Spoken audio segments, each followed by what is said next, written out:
So I've taught in 3 countries. I've taught in Jamaica, Japan, and the US. And these 3 countries do things that are similar, but they also have many differences. And I like to carry a piece of each country's flavor to my classroom. Is that everybody keep thinking success is on the right and failure is on the left. But if in reality, success is in the middle, like a bullseye, and failure is all around you. So you're going to have to fail your way to success. On the other hand, at the middle school level, a student that just is advocating for themselves with great vigor, and then the next minute they are coming to run and hug you, and I'm like, but you were just so it's so different, right, in a space of a short time.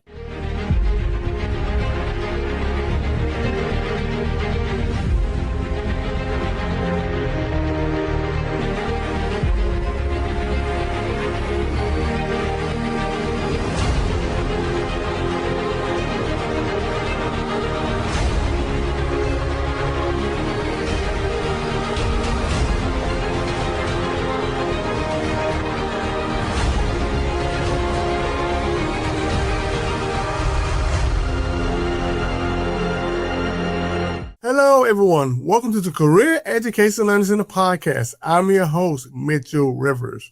As we explore different careers that our young people may want to consider when they think about careers, like what career do I want to go do? What do I want to do? Now, one of the careers we're going to talk about today is teaching. And one of the things about teaching that I had trouble with was the subject of science. And so today we have Candace Jones on our podcast show today to talk about science. And she is a science teacher. She has been a part of the Gaston County school system for a while now, and she can discuss why she got into science, why she became a teacher, and why is she teaching middle school. Let's be honest about it. Candace, thank you for coming on the show. I really appreciate it. Thank you. Thank you for having me. Candace, tell us a little bit about yourself and what led you to the career of teaching.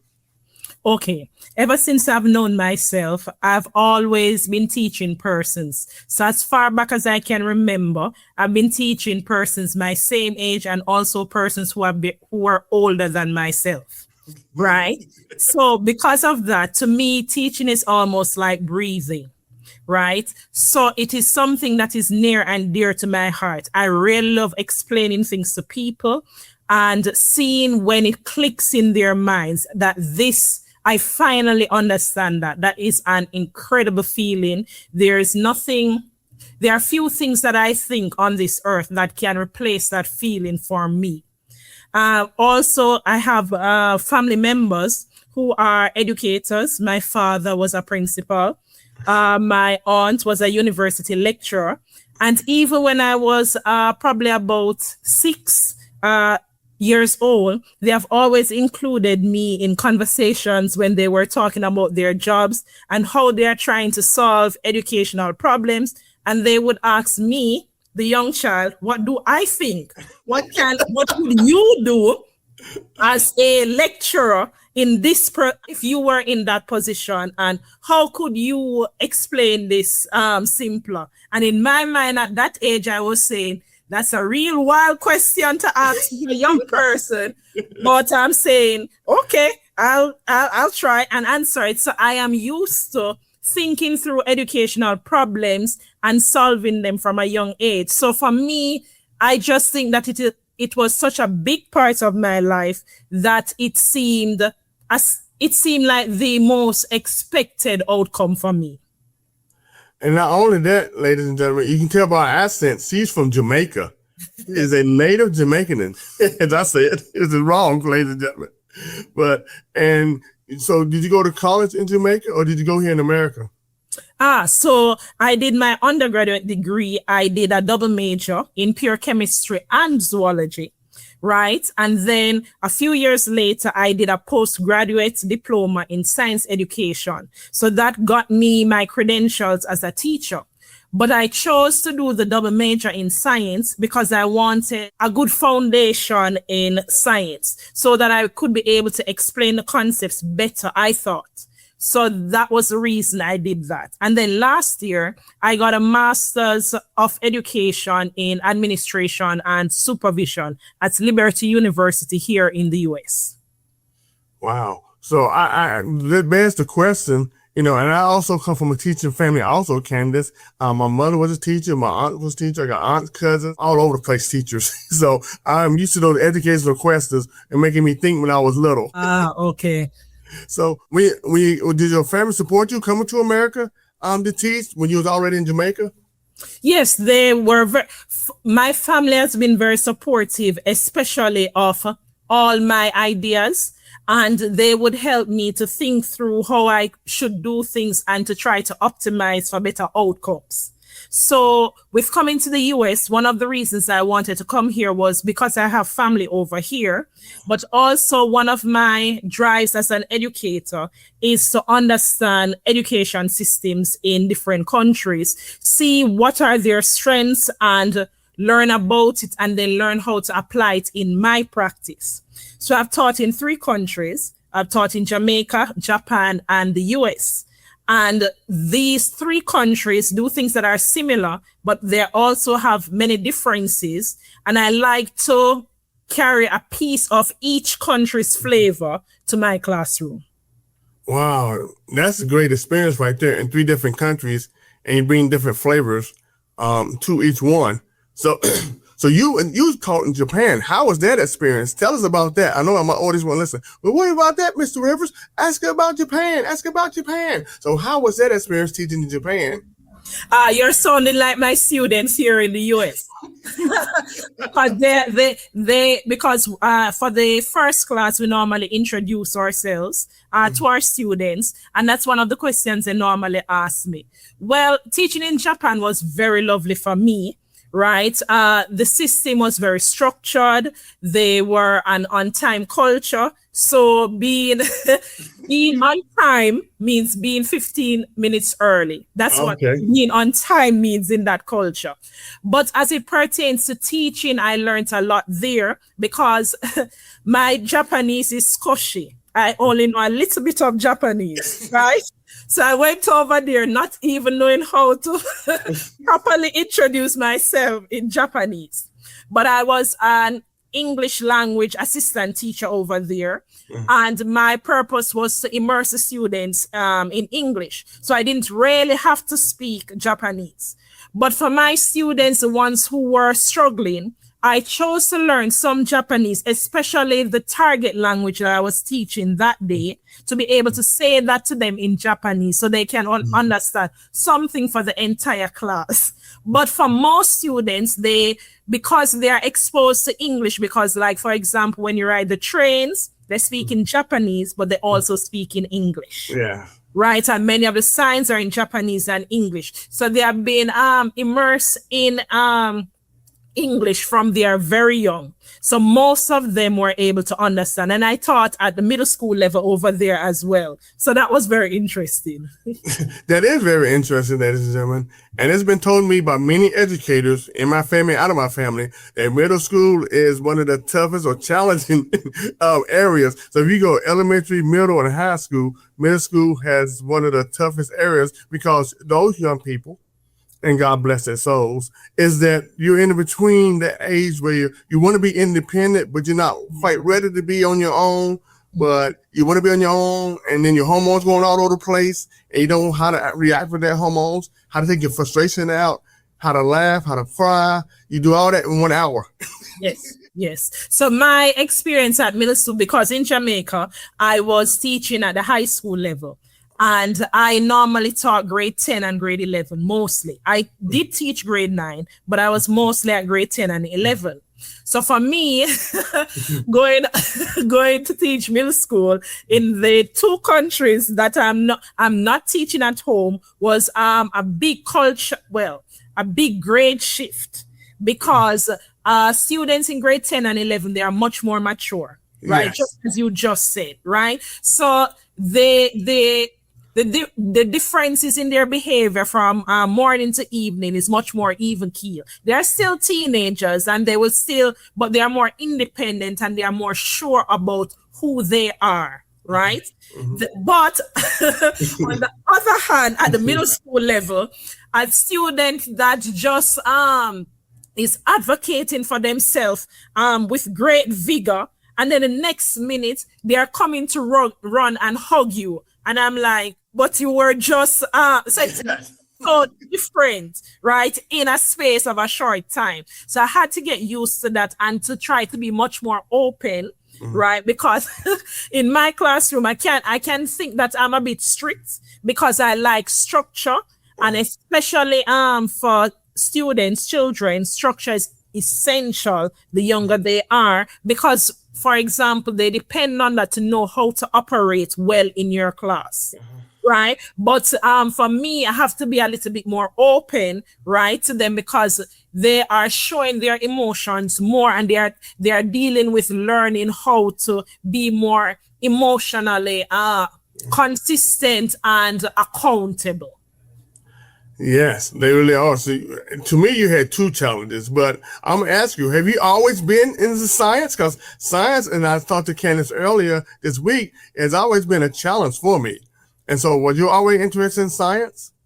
Well, for me, science, okay, I'm a science teacher. So most persons expect me to say, okay, I am interested in the natural world and the laws of science. Well, I am interested in that, but that came far later in life, far later. And that's when I was teaching those laws to the students. But what I really love about science is that it shapes your thinking to be able to understand, is this argument credible? Why is it credible? Right? I think that rationalization is very important for all persons, especially in the digital age where we are bombarded with so many pieces of information, and you need to know, okay, is this true? Why is it true? Is this argument sound? What can I do from this information that I learned? I think that's a critical piece of thing that all young persons should be able to do, especially in such a fast-paced world as it is today. Yeah, it is a fast-paced world today, and you already think on your feet, right? We have a lot of, I mean, you just talking about the internet, the streaming services, podcasts we're doing today. Everything is fast, right? Fast, fast, fast. But with science, everything's not always fast. Is that correct? I mean, a lot of times you're going to have to really focus on what you're doing, and it's more of a time thing, right? I mean, it takes time to learn a theory, a hypothesis, or whatever you need. And how are you able to merge that, telling students, especially medical students, like, okay, everything is quick in our world, but when it comes to science, not everything is as fast as it want to be. How do you go about doing that? All right, I believe a lot in grit. So please know that this does not go too well in the beginning stages of my classes, right? So this is a shock for many of them because I totally believe in grit. So therefore, the reason I believe in grit is because I believe that this is a characteristic that regardless whatever field that you are in, if you are able to build this muscle, this level of resiliency to push through hard things, you can do anything. But this is also, as you just said, incredibly important in science, because sometimes you are trying to figure out a scientific questions and it might take you years, right? Before you can figure out that answer. But if it is that you gave up somewhere along the way and did not figure out the answer, then that time in essence would be wasted. So you have to also have some belief in yourself that you are able to do this thing. You are able to do whatever it is that you are trying to do. And you have to be able to persevere because you need that in any aspect of your life. Yeah, definitely. And like I said before, everything's just so fast paced, and to get that down, in the down part. What do you enjoy most about science, Candace? We know science is something that came, you said, later on in your life, but what do you enjoy most about science?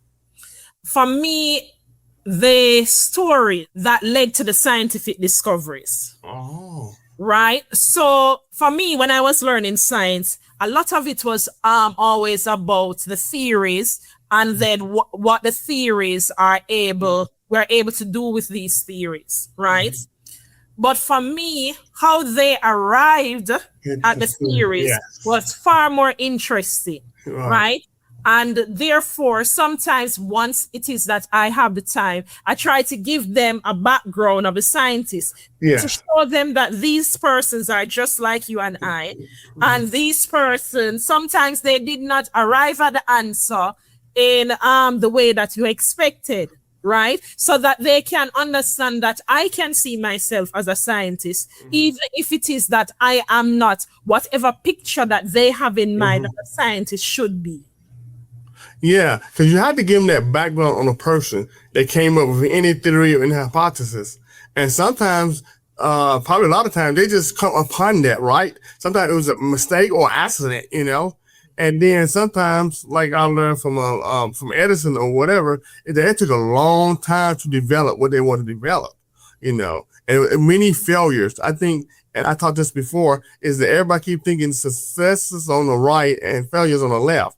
So, but if in reality, success is in the middle, like a bullseye, and failure is all around you. So you're going to have to fail your way to success, especially in science.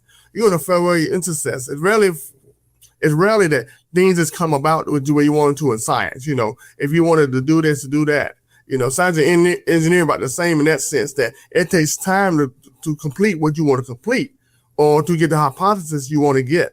And so science was always been rough on me, but I do like that element of it. And like I said, I'm more of a historian. And so the historian aspect of the person, like you said, you like the stories, right, of the person and how they got there, because everybody assumed that the person who invented this or came up with a theory, that's all they did all their life was just, you know, they just, especially students, right? They don't think teachers even have an outside world, do they? They think teachers, they teach all day long, they go home and they sleep, eat and sleep, teach and come back home. And I think what you just said was incredibly important, and that is for all persons, because the thing is that we want that life is a linear thing. Yeah. So I have this goal, right? And then I'm just going to do 1, 2, 3 steps, and then I'm going to get this goal, obtain this goal, right? But life rarely occurs in such a fashion. So you're going to start really motivated, and then there's going to be some obstacle that comes along. And sometimes if you're not strong enough, you're going to be starting to doubt if you're even going to be able to reach that goal. But it is that once you're able to stick it out in order to, when times are hard, that you still fight through it in order to reach that goal. You are building that muscle, right? You are building that muscle in your brain so that you are becoming more resilient, because we don't get more resilient when we do easy things, albeit I would love that as well.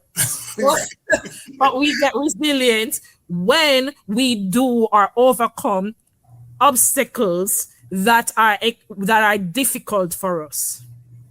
Yes, I agree with that wholeheartedly. I mean, we keep thinking, and I heard this many times, you know, growth comes through obstacles, right? Growth comes to challenges. Growth comes to outside the box. Growth comes to when you have to make a decision on the spot and may have been wrong. And so you know not to make that wrong decision, right? That's why I say you got to fail your way into success. That's where growth come in. And then the resilience, my grace, that's a great word to use there. Resilience, especially in science, it's almost a basic requirement, because a lot of times they're going to take over and over again. But the thing that you have to be is have a discipline. Now, I don't like that word, and I was in the military, Candace, and so I said, know that word, discipline. But you have to be very much disciplined in that field of study, especially science. What were some of the major differences as far as not only culturally, but from the way that the Japanese teach their students to the way that we teach our students in America? Okay. So I was in Japan from 2019 to 2022, right? So I was over there in COVID. So I've been here in America since August 2022 to today. All right. One of the differences that comes to mind is that even though they use computers over there, right? It's still, a lot of it is still pen and paper. Oh. Like in Jamaica, right? But I think that was done intentionally, right? So the students, they're expected to do to produce like projects through the computer and things, but especially they do a lot of interaction. What I would say the traditional way, right? So in the classes where I taught them as the assistant language teacher, I was fortunate that I was given the opportunity to actually teach a class, and the Japanese teacher supported me. Yes. That's not the usual way. The usual way is that the Japanese teacher would teach a class and then they would call on you for specific segments of that class. Okay. Yeah. But because I've been teaching for a very long time in Jamaica, they realized that I could manage a classroom. And you know that that's exceedingly important in teaching, being able to manage a classroom, but to manage it comfortably, that the objective that you want is obtained at the end. So they realized that I understood all of that, so that I was able to do that regardless of not being able to speak Japanese. So when I created my lesson, I spent hours on it, because remember, I have to make it simple. I have to make it clear, because this is not your first language, right?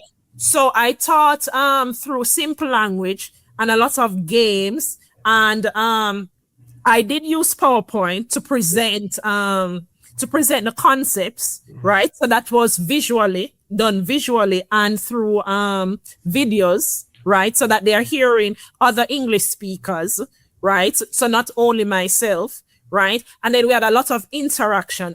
In my classes, all my students, unfortunately for them, they have to speak to me at least once each class. No matter how long, because I need to know are you understanding this, and why aren't you understanding that? So here in America, I would say is that we use more computer-based activities, right? So in science, we use scientific simulations like gizmos, where you can actually do the science experiment that you could do hands-on the computer. But that is really, for me, I love that, right? And that is really helpful, especially if you're unable to get certain chemicals, or at that level, the students are not able to use those chemicals because they are more dangerous at this time. So a scientific simulation is good for that. And then now when they are learning the skills of how to manipulate the scientific equipment, scientific apparatus, right? Then they can do that later on in their educational life. But they still will be able to do a full experiment because they are doing it through a simulation. So I really love that, right? And we do hands-on experiments here, right? But because I'm teaching science here and I taught English in Japan. But we use the computer more here, I would say. But in my classes, unfortunately for my students, they have to write a lot, which does not go over well anytime. So let's just say that you might not win by your students Teacher of the Year. But unfortunately, I was nominated for Teacher of the Year last year. That's yes. So even though they complained almost endlessly every day, they really did well, because here in North Carolina, we have what is known as a EVA score, which compensates students scores on the end of grade exam, since they have been in like kindergarten, and it tries to project, right, what the scores that they will get on the next exam. Right. So for my students, right, the expectation, we just blew it out of the park. So we got the expectation, we got like 113% higher than what was expected from. Yeah. So that really blew me away, because there was a lot of crying and gnashing of teeth when we had to put in the work every day, and they're saying, "Miss, we'd like to watch a show one of these days." And I said, "Yes, I would love to do that with you. But unfortunately, we have the EOG in May, and thus we have to stay the course. Yes. And this did not this did not gain me any friends in No. the interim, but they appreciated, which was very wholesome to me. They appreciated the effort that I put in each and every day for them, right? So that's why, even though they did not like the daily grind, right? They had to write out why they are answering it in this way. They didn't like that. But when they got the grades that they wanted, some of them, it was the first time they passed an end of grade exam. Yes. They were, you should have seen us. We were so ecstatic. We were screaming because I felt so good for you. Imagine the first time you're passing an exam, because some of them really doubted that they could do it. And every day I kept on saying, we can do this. We just need to work. After I said work, there was no takers, and they were successful. I was so happy. Yeah, and that's the thing, Candace. In any teacher profession, you never appreciate it until the end, right? They don't understand the grind. They understand what you're trying to teach them. And they don't understand that this is where, if you want to be successful, this is what we have to do. And unfortunately, we don't wait to the end. Like I reflect on teachers that I had that challenged me, like you challenge your students. Of course, I did not appreciate it then, but now I appreciate it even more. Now, understanding this is what the teacher had to do in order for me to complete the EOG test or to do well in life, right? I had a geography teacher in 5th grade. She was a regular teacher, but she taught geography all the time. And I am more appreciative when I talk to other people who don't know what the state capital is. They don't know what state what the state located on the map is. Like, man, how y'all didn't know this? Oh, y'all didn't have Mrs. Holland. You said have Mrs. Holland in 5th grade. You know what the country says. You know your city capitals. You know your states. And you know other countries, right? You know, America is not only the United States, it's also include Mexico, North America, Canada, and Mexico. You know, you'll know these things. And so the hard work that you put in, and that's the thing that I get from this, Candace, is that the hard work you put in paid off. Now, I'm pretty sure from your explanation, your excitement there, that you was like, man, I don't know, these kids ever don't get it. So you were just as ecstatic as they were, weren't you, when they got the reports back? Yes, you were, because you put in that hard work. And we all think that, like, the hard work that I put in wasn't worth it. You know, did they really get what I'm trying to get across to them? You know, and I'm sure every teacher put that in their head. Like, I'm trying to do the best I can and give all the materials on all different ways. Did it work? Are they getting it? And that's why I said you was just as ecstatic as they were when you got those results. Oh, my goodness. Candace, before we leave, do you have any advice or suggestions for people, especially students who want to teach it? I mean, it's a great profession, and as I told you earlier, it's one of them understated or underserved occupations. Teachers do not get the credit they deserve for what they do for us, and it impacts everyone.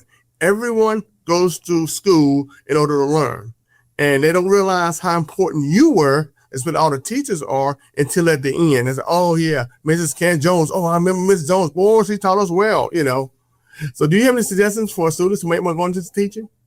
Yes. Well, I would say that a critical skill that one should learn if you are going to go into teaching is classroom management.